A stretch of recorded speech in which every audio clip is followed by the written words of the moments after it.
Ballari central ಜೈಲಿನಲ್ಲಿ ಗಣೇಶ ಪ್ರಸಾದವನ್ನು Darshan ಸವದಿದ್ದಾರೆ. High security ಸೆಲ್ನಲ್ಲಿ ದರ್ಶನ್ಗೆ ಟಿವಿ ವ್ಯವಸ್ಥೆ ಕೂಡ ಮಾಡಿಕೊಟ್ಟಿದ್ದಾರೆ. ಸೊ ಬೇಲ್ಗೆ ದರ್ಶನ್ ಸೋಮವಾರ ಅರ್ಜಿ ಸಲ್ಲಿಕೆ ಸಾಧ್ಯತೆ ಇದೆ. ಬಳ್ಳಾರಿ ಜೈಲಿನಲ್ಲಿ ಪತ್ನಿ ಹಾಗೂ ಸಹೋದರ ಜೊತೆಗೆ ದರ್ಶನ್ ಅವರು ಚರ್ಚೆಯನ್ನು ಮಾಡಿದ್ದಾರೆ. ವಿಜಯಲಕ್ಷ್ಮಿ ಹಾಗೂ ದಿನಕರ್ ಜೊತೆಗೆ ಚರ್ಚಿಸಿನೇ ನಂತರ ಜಾಮೀನು ಅರ್ಜಿಗೆ ಸಹಿಯನ್ನು ಹಾಕಿದ್ದಾರೆ ಅನ್ನುವಂಥ ಮಾಹಿತಿ ಬರ್ತಾ ಇದೆ. ಚಾರ್ಜ್ ಶೀಟ್ ಪ್ರತಿ ತಲುಪಿದ ಬಳಿಕ ಜಾಮೀನು ಅರ್ಜಿಯನ್ನು ದರ್ಶನ್ ವಕೀಲರು ಸಲ್ಲಿಸಲಿದ್ದಾರೆ. ಎಸಿಎಂಎಂ ಕೋರ್ಟ್ಗೆ ಜಾಮೀನು ಕೋರಿ ಅರ್ಜಿಯನ್ನು ಸಲ್ಲಿಕೆ ಸಾಧ್ಯತೆ ಇದೆ. ಈಗಾಗಲೇ ಹೈಕೋರ್ಟ್ ಮೊರೆ ಹೋಗಿರುವಂಥದ್ದು ಮೊದಲನೇ ಆರೋಪಿ ಪವಿತ್ರ ಗೌಡ ಮತ್ತು ಇನ್ನೊಂದು 2-3 ಆರೋಪಿಗಳಿದ್ದಾರೆ. ಅವರು ಕೂಡ ಜಾಮೀನು ಅರ್ಜಿಯನ್ನು ಸಲ್ಲಿಸಿದ್ರು. ಅದಿನ್ನೂ ಕೂಡ ಇತ್ಯರ್ಥ ಆಗಿಲ್ಲ. ಸೊ ಹಾಗಾಗಿ ಈಗ ಸದ್ಯಕ್ಕೆ ಎಸಿಎಂಎಂ ಕೋರ್ಟ್ಗೆ ಜಾಮೀನು ಕೋರಿ ಅರ್ಜಿಯನ್ನು ಸಲ್ಲಿಕೆ ಮಾಡುವಂತಹ ಸಾಧ್ಯತೆ ಇದೆ. ಸೋಮವಾರ ಈ ಅರ್ಜಿಯನ್ನು ಸಲ್ಲಿಕೆ ಮಾಡುವಂತಹ ಸಾಧ್ಯತೆ ಇದೆ. ಚಾರ್ಜ್ ಶೀಟ್ ಪ್ರತಿ ತಲುಪಿದ ಬಳಿಕ ಜಾಮೀನು ಅರ್ಜಿಯನ್ನು ಸಲ್ಲಿಕೆ ಮಾಡಲಿದ್ದಾರೆ. ಸೊ ಇದೆಲ್ಲವೂ ಕೂಡ ಈಗ ಲಭ್ಯವಾದ ನಂತರ ಅದನ್ನು ಸ್ಟಡಿ ಮಾಡ್ತಾರೆ. ಸ್ಟಡಿ ಮಾಡಿಬಿಟ್ಟು ಇವರ ಪಾತ್ರ ಏನಿದೆ, ಯಾವ ರೀತಿಯಾಗಿದೆ, ಅದರ ಆಧಾರದ ಮೇಲೆ ಜಾಮೀನಿಗೆ ಹೇಗೆ ಅಪ್ಲೈ ಮಾಡ್ಬೋದು, ಏನು ವಾದವನ್ನು ಕೋರ್ಟ್ನಲ್ಲಿ ಮಾಡ್ಬೋದು ಜಾಮೀನಿಗೋಸ್ಕರ ಅನ್ನುವಂಥದ್ದನ್ನು ವಕೀಲರು ನಿರ್ಧಾರ ಮಾಡ್ತಾರೆ. ಸದ್ಯಕ್ಕೆ ಜಾಮೀನು ಅರ್ಜಿ ಸಲ್ಲಿಕೆ ಮಾಡೋಕ್ಕೆ ಈಗ ದರ್ಶನ್ ಅವರು ಮುಂದಾಗಿದ್ದಾರೆ. ಸೋಮವಾರ ಜಾಮೀನು ಅರ್ಜಿ ಸಲ್ಲಿಕೆ ಮಾಡುವಂತಹ ಸಾಧ್ಯತೆ ಇದೆ.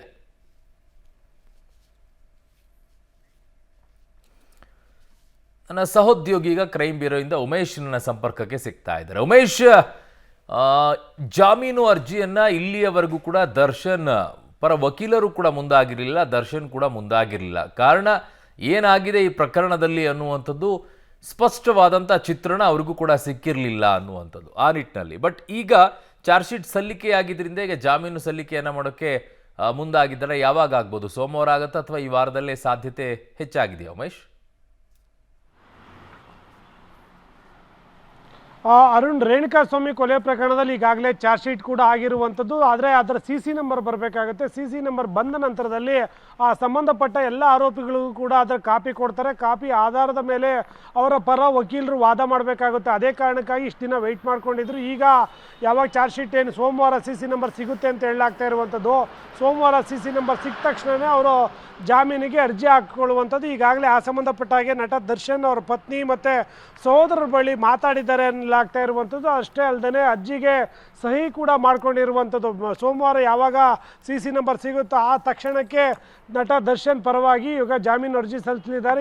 ಈಗಾಗಲೇ ಈ ಕೊಲೆ ಪ್ರಕರಣದ 4 ಆರೋಪಿಗಳು ಜಾಮೀನಿಗೆ ಅರ್ಜಿ ಸಲ್ಲಿಸಿದ್ರು. ಆದರೆ ಕೋರ್ಟ್ ಅವನ್ನೆಲ್ಲವನ್ನು ಕೂಡ ಅರ್ಜಿಯನ್ನು ವಜಾ ಮಾಡಿತ್ತು. ಅದರಲ್ಲಿ ಪ್ರಮುಖ ಆರೋಪಿಯಾದಂಥ ಪವಿತ್ರ ಗೌಡ ಈಗಾಗಲೇ ಹೈಕೋರ್ಟ್ ಮೊರೆ ಕೂಡ ಹೋಗಿರುವಂಥದ್ದು.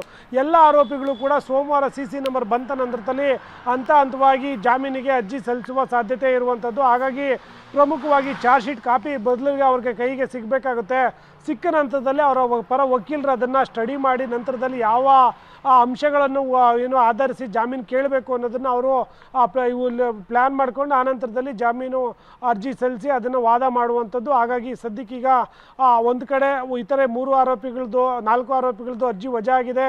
ಪವಿತ್ರ ಗೌಡ ಹೈಕೋರ್ಟ್ಗೆ ಹೋಗಿದ್ದಾರೆ. ಈ ನಡುವೆ ಮೊದಲಿಗೆ ನಟ ದರ್ಶನ್ ಸೋಮವಾರ ಜಾಮೀನು ಸಲ್ಲಿಸುವಕ್ಕೆ ಎಲ್ಲ ಸಿದ್ಧತೆಗಳು ಕೂಡ ಮಾಡ್ಕೋತಾ ಇದ್ದಾರೆ ಅನ್ನೋ ಮಾಹಿತಿ ಲಭ್ಯವಾಗಿರುವಂಥದ್ದು. ಅರುಣ್. ಓಕೆ ಉಮೇಶ್, ನಿಮ್ಮೆಲ್ಲ ಮಾಹಿತಿಗೆ ಧನ್ಯವಾದಗಳು.